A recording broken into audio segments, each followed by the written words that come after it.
Bonjour Franck. Un point évidemment sur le tirage qui paraît comme ça à première vue abordable. Qu'est-ce que tu peux nous en dire?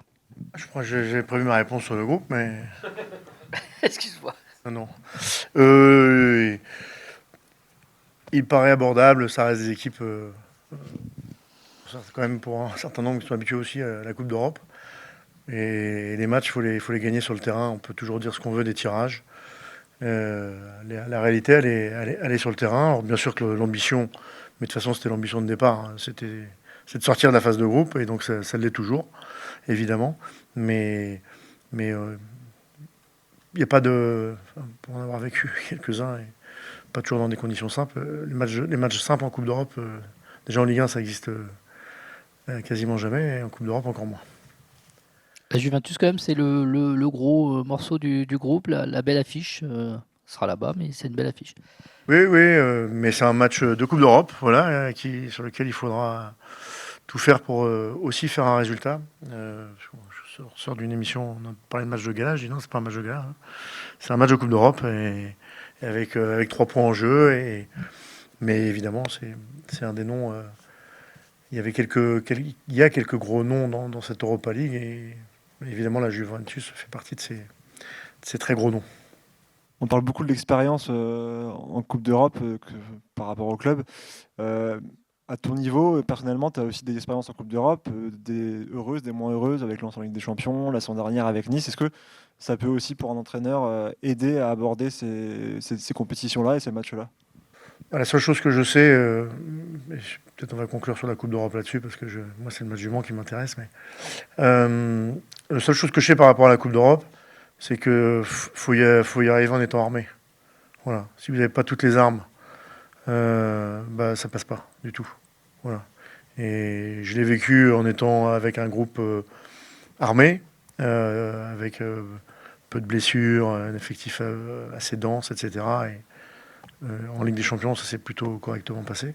Et dès que vous le vivez dans des conditions moins bonnes pour X raisons, c'est un niveau qui ne pardonne pas.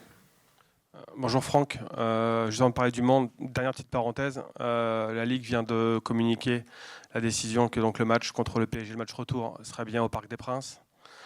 Qu'est-ce que ça t'inspire cette décision? Peut-être qu'il y aura de la canicule au mois de mars.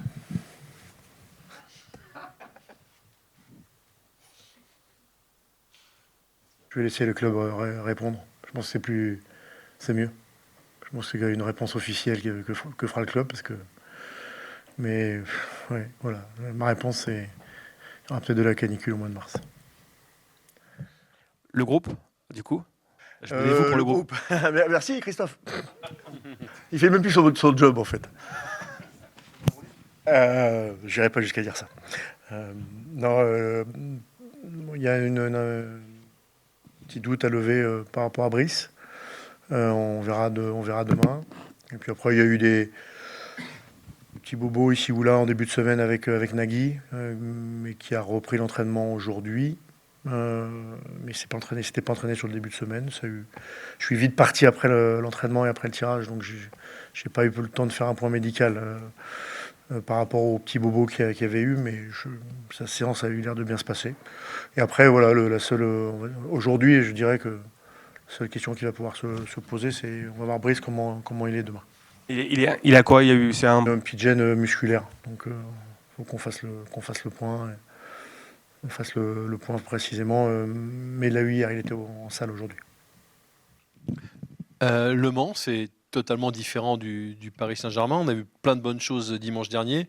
Le, le piège, peut-être, c'est de se reposer vraiment sur ce qu'on a vu et oublier que l'adversaire qui arrive et qui retrouve la Ligue 1 est un adversaire qu'il faut à la fois respecter et dont il faut se méfier, peut-être. Bah, tout est dit, c'est exactement ça. C'est vraiment ça. C'est-à-dire que si on se dit, oh, on a fait quand même parce qu'on a fait plutôt un bon match contre Paris, on le sait, même si on a un peu pêché sur notre flanc gauche défensif, et je trouve qu'on a trop pêché et qu'on a fini par le payer aussi.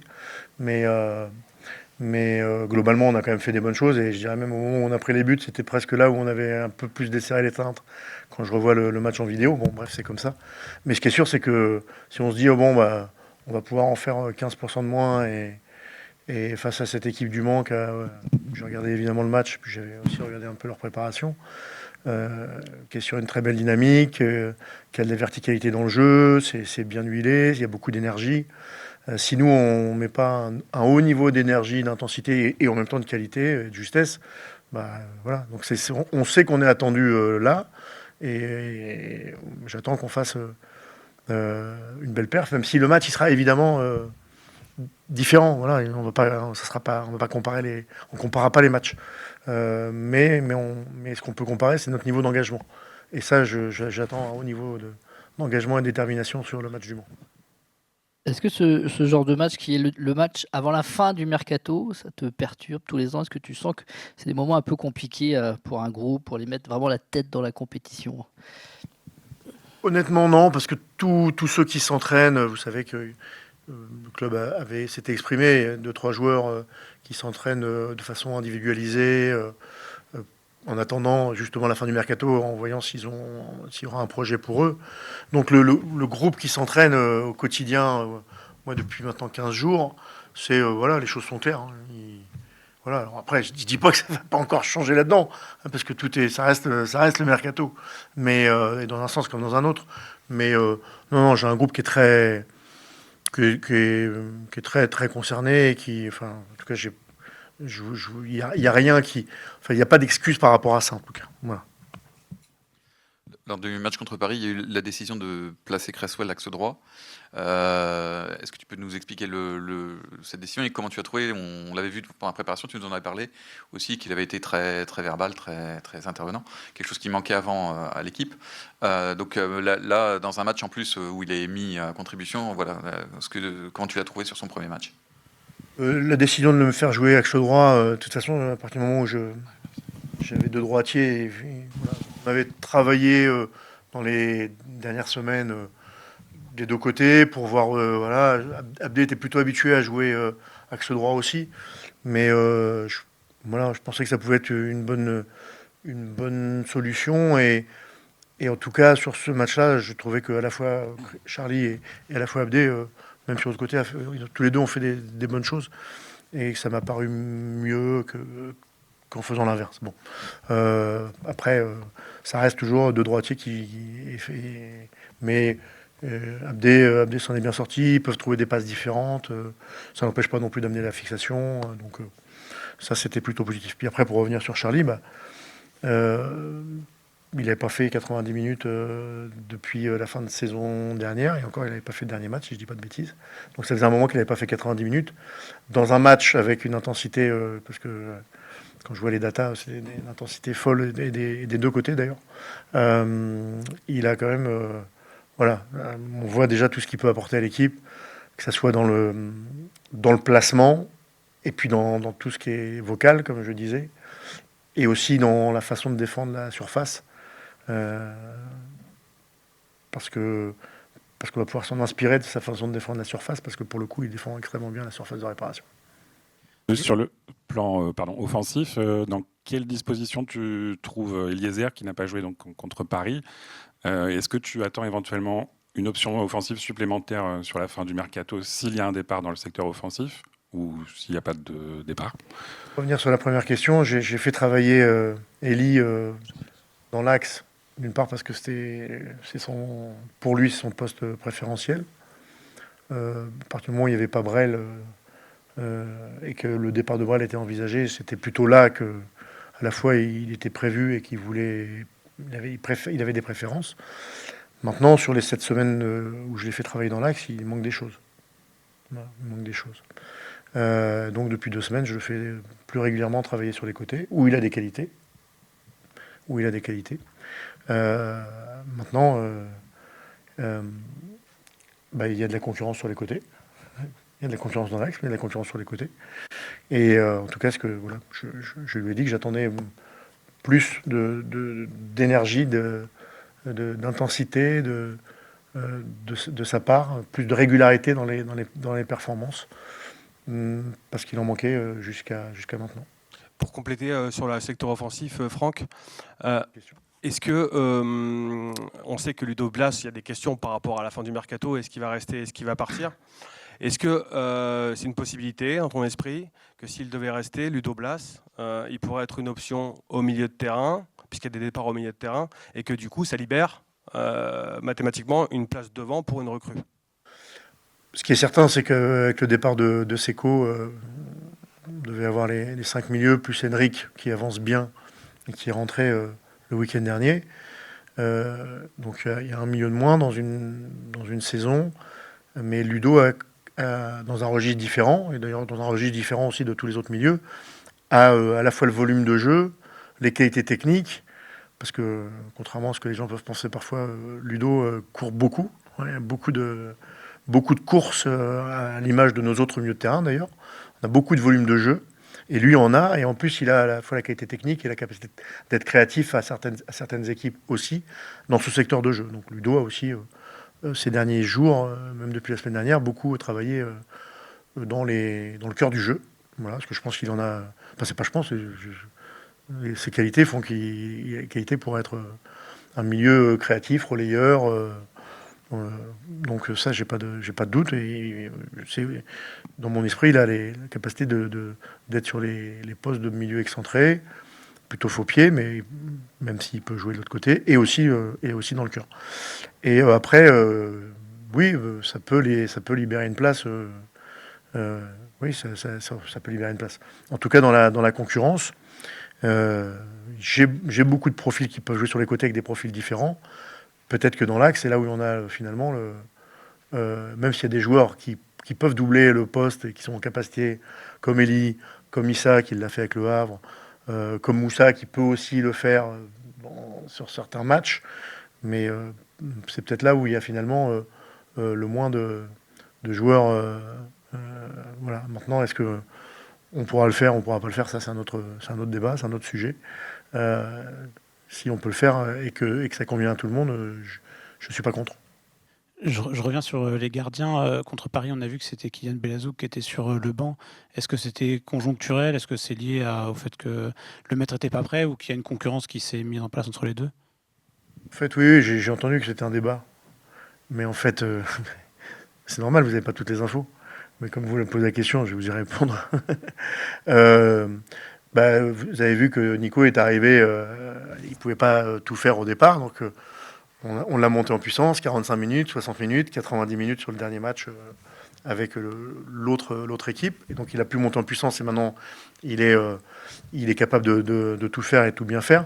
Mais KB, qui avait beaucoup joué dans la prépa, avait aussi montré des choses intéressantes, aussi ce que était le très haut niveau.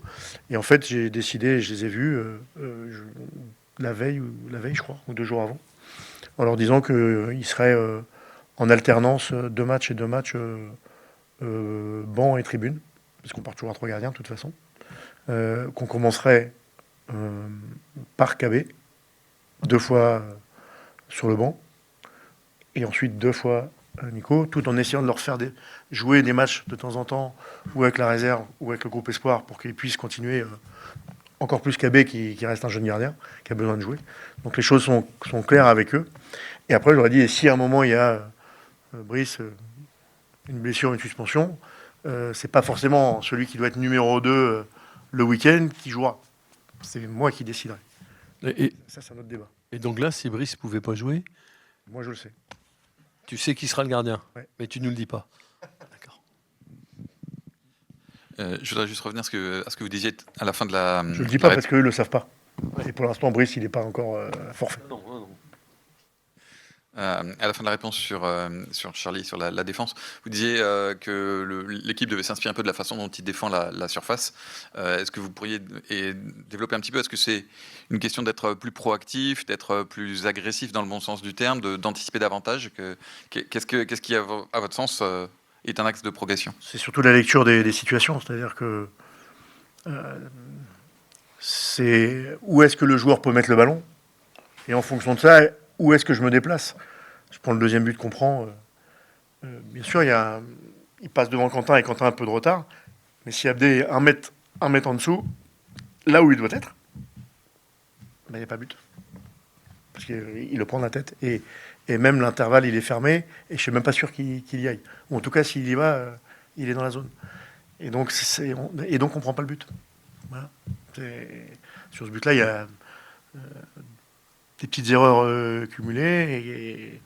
Mais quand vous avez ces adversaires-là, oui, il sait où il va la mettre. Un déplacement qui est exceptionnel, il faut aussi le reconnaître. Hein. Le déplacement, il est exceptionnel.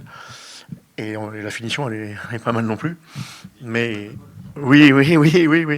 Bah, c'est un champion du monde. Enfin, c'est 2 champions du monde. Donc, ils sont pas là par hasard non plus. Mais en fait, c'est ça, quoi. Et après, ça se construit dans le temps pour certains. Voilà. Et puis, il y en a d'autres qui l'ont presque très, très vite, naturellement, parce qu'ils sont toujours en lecture et en questionnement de qu'est-ce qui va se passer, qu'est-ce qui peut se passer, où est-ce qu'ils peuvent jouer. Et ça, c'est épuisant.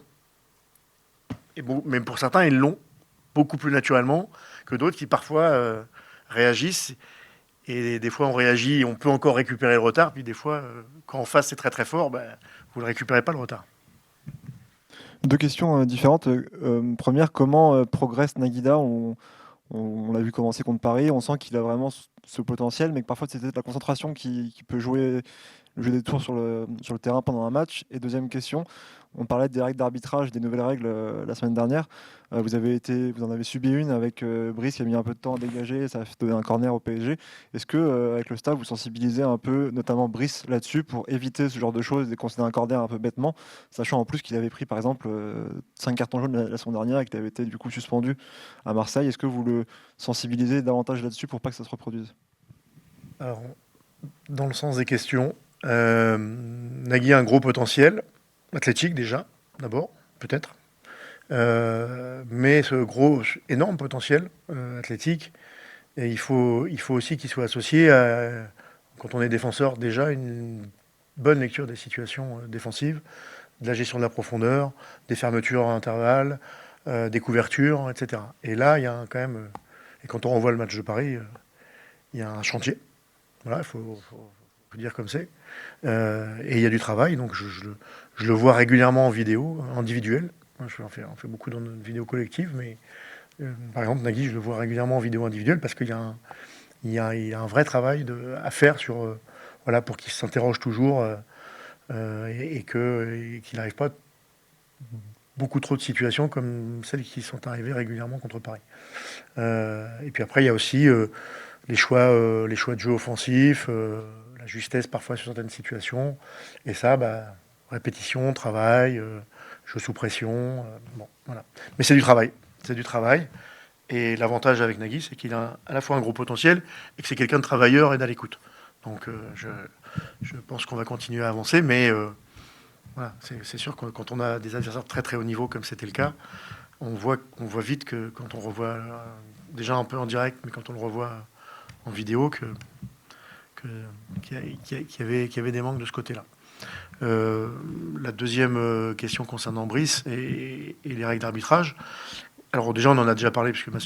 Bastien s'est déplacé ici pendant 1 heure pour revenir sur toutes les adaptations et les nouvelles règles. Donc tout l'effectif était là et on a même pu échanger, poser des questions. Et puis moi, après le match, notamment sur le coup la situation précise, je lui ai demandé j'ai eu M. Bastien un quart d'heure au téléphone, donc c'était vraiment très intéressant. En fait, la question que j'avais, moi, c'est est-ce que l'arbitre doit compter jusqu'au bout ou pas? Alors, logiquement, oui, mais ce décompte, c'est une aide au gardien, en fait. Hein. C'est une aide au gardien.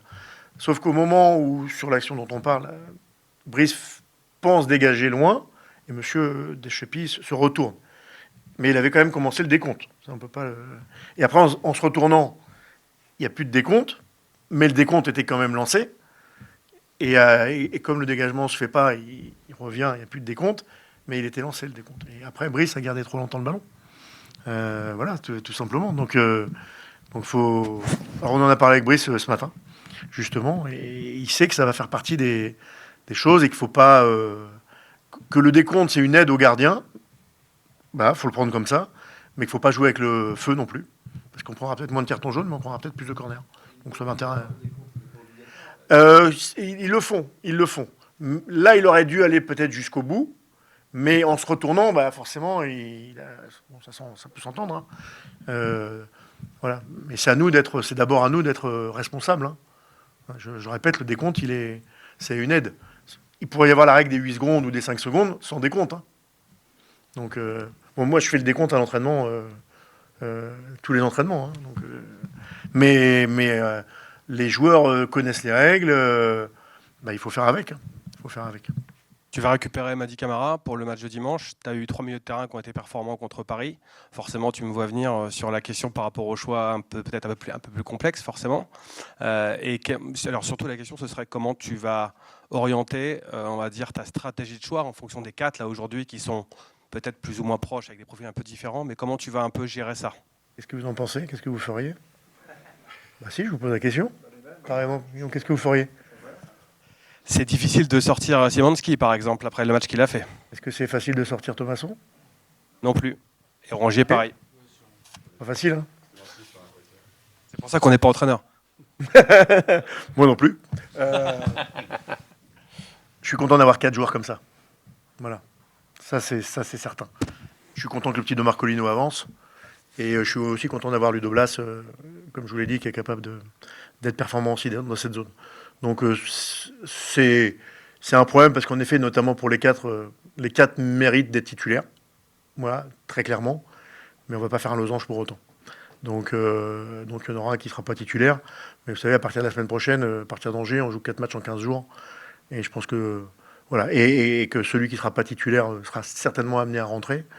Et que c'est la loi de la concurrence. Et qu'il y aura quand même beaucoup de matchs notamment pour ces 4 joueurs-là. Donc j'ai pas trop d'inquiétude. L'important, c'est qu'ils soient bons quand ils commencent ou quand ils terminent les matchs. C'est ça le plus important. Ouais, c'est un de ceux qui a joué le plus en préparation. C'est presque celui qui a joué le plus en préparation. Presque. Donc il a pu bénéficier des absences à un moment de Val. Et donc il a pu... je pense qu'il est 2e ou 3e temps de jeu sur la prépa. Donc pour le coup, je pense pas qu'il ait de problème de rythme. Et puis quand je vois ses entraînements, je suis pas trop inquiet de ce côté-là. Pour parler du Mans, juste, Patrick Videra, je ne sais pas si tu as eu l'occasion déjà de le rencontrer, de le croiser. Qu'est-ce que ça t'inspire un peu? Il a un parcours un peu atypique pour arriver en Ligue 1 comme ça. Et qu'est-ce que tu attends aussi de son équipe? Je crois que c'est plutôt un coach qui veut faire jouer son équipe. Ça ne sera pas un bloc bas forcément, même si c'est un promu. Donc voilà, qu'est-ce que ça te dit? La première chose que ça m'inspire, mais c'est pas nouveau, c'est que je l'ai déjà dit, il y a plein de bons entraîneurs en France. Ça c'est la première des choses. Et que oui, il y a des parcours différents, qu'il n'y a pas des parcours de joueurs de très haut niveau qui deviennent entraîneurs de très haut niveau uniquement, mais qu'il y a plein de parcours différents. Et en tout cas, on ne se connaît pas particulièrement ni intimement. Il connaît plus Lilian, mon adjoint, parce qu'il a été longtemps, il a œuvré à Furiani en faisant un gros travail là-bas aussi, déjà. Et ça, je le suivais là-bas. En tout cas, j'avais connaissance de ça. Et puis oui, de ce qu'il fait au Mans, c'est très très fort et c'est bien c'est très très bien pour un club comme le Mans. Même s'il y a d'autres entraîneurs qui ont travaillé pour la remontée du Mans. Voilà, je pense à mon pote Steph. Il a fait remonter le club de DH en CFA2 il y a très longtemps, quand le club était redescendu en DH, ou Richard Désiré, qui est un pote aussi, qui avait fait aussi 2 montées consécutives. Mais il y a des bons entraîneurs en France partout, et notamment dans les rangs amateurs. Voilà, des fois, c'est juste l'opportunité qu'il faut avoir.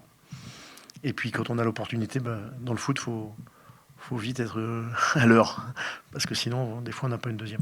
Mais c'est pas étonné qu'il ait cette opportunité, et je suis pas étonné qu'il fasse aussi bien jouer ses équipes, que les idées sont claires, qu'il y a de la verticalité, mais pas uniquement. Et je sais qu'on n'aura pas un match facile. Merci à vous. Bonjour. Bonjour. Déjà une petite réaction, si c'est possible, sur le tirage au sort de la Ligue Europa. Vous avez suivi ça, j'imagine, pour les adversaires que vous allez rencontrer? Oui, on a regardé. Est-ce que tu es déçu de ne pas affronter de club polonais? Ouais, on est déçu. Avec Sébastien, on a parlé ce matin. Mais malheureusement, on ne va pas jouer contre l'équipe de Pologne, mais peut-être plus tard. Qu'est-ce que tu penses de ce tirage? On se dit que c'est un tirage évidemment pas facile, mais en tout cas, il y a quand même, il semble sportivement avoir la place pour aller pour faire avoir des beaux résultats. Oui, c'est vrai. Je pense que c'était pas très mauvais pour nous. Mais il faut rester attention parce qu'en Europe, chaque match est difficile. C'est difficile. Donc, je pense que c'était pas mal, mais il faut rester attention. On parle souvent de l'expérience pour la Coupe d'Europe. Tu en as eu, notamment avec Lens en Ligue des Champions. Il y avait aussi le coach, il y avait aussi Thomasson. Est-ce que ça peut vous servir aussi pour aborder ces matchs de Ligue Europa et être ambitieux sur cette Coupe d'Europe? Oui, je pense en Europe, on a besoin de plus de personnalité, surtout match extérieur, parce que c'est pas facile. Mais je pense qu'on a ça. Si on va jouer notre meilleur niveau, on peut gagner tous les matchs. Il y a des équipes que tu connais parmi celles que vous allez affronter, ou tu as d'anciens coéquipiers qui jouent dans ces équipes-là? Pas vraiment. Oui, peut-être il y a un nouveau gardien à Juve. Il a signé il y a trois jours. Mais après, non, pas vraiment. Pour revenir sur la semaine, avec un peu de recul, comment est-ce que vous prenez ce match contre le PSG? Est-ce que vous avez digéré la frustration du scénario? Et est-ce que vous pensez que vous pouvez surfer sur ce que vous avez montré sur ce match-là? Globalement, on a fait grand match collectif. On a bien défendu ensemble, on a créé des occasions. Mais après ce scénario qu'on a fait, on est déçu. Parce que si tu as 2-0 à la première mi-temps, normalement tu dois gagner. Mais si tu joues contre Paris, c'est toujours difficile. Mais il y a beaucoup de positifs.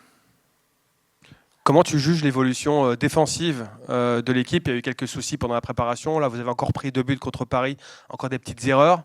Comment tu juges, toi, la tenue défensive de l'équipe? Et la deuxième question, toi, comment tu te sens? Est-ce que tu te sens de mieux en mieux dans cette équipe? Est-ce que tu retrouves ton meilleur niveau?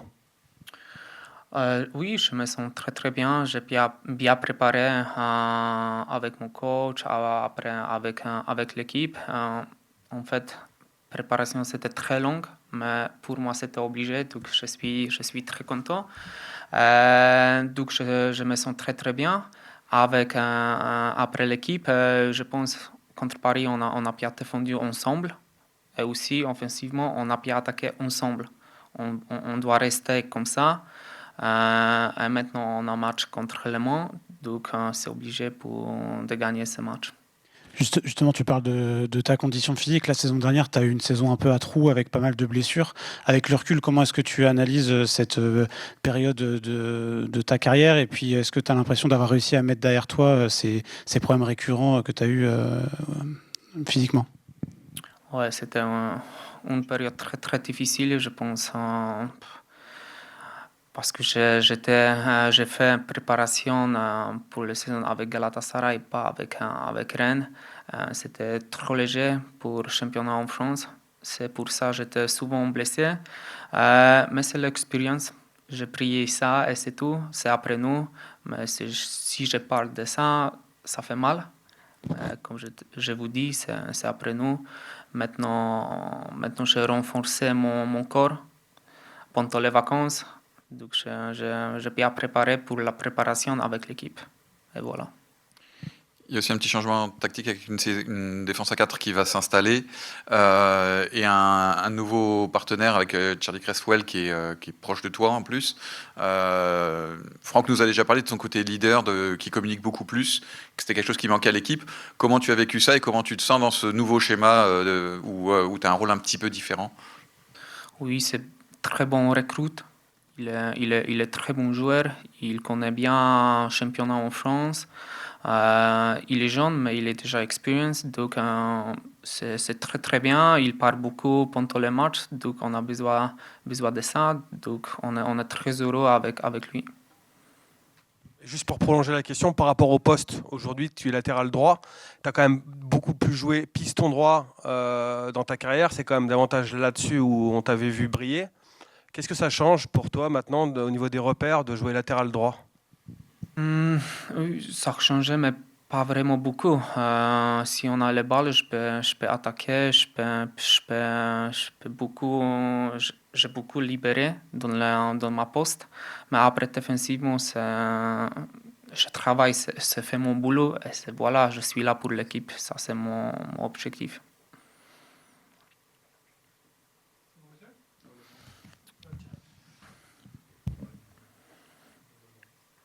Après Paris, c'est Le Mans.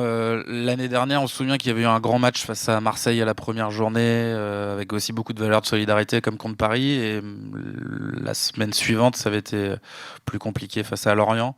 Est-ce que c'est facile ou pas de devoir affronter un adversaire qui est quand même inférieur? Est-ce qu'on arrive à se motiver de la même manière? Et est-ce que c'est pas un risque justement de rester sur les acquis de Paris? En fait, jour après le match, il n'y a personne qui parlait de Paris. On a déjà préparé pour Le Mans. Il y a beaucoup de positifs après Paris. Mais maintenant, c'est Le Mans. C'est une bonne équipe. L'équipe qui est très dangereuse dans la contre-attaque. Donc, on doit bien préparer pour ça. Et voilà, c'est tout. Après, le plus important, c'est nous. Si on va jouer contre la détermination, concentré, on va gagner ce match.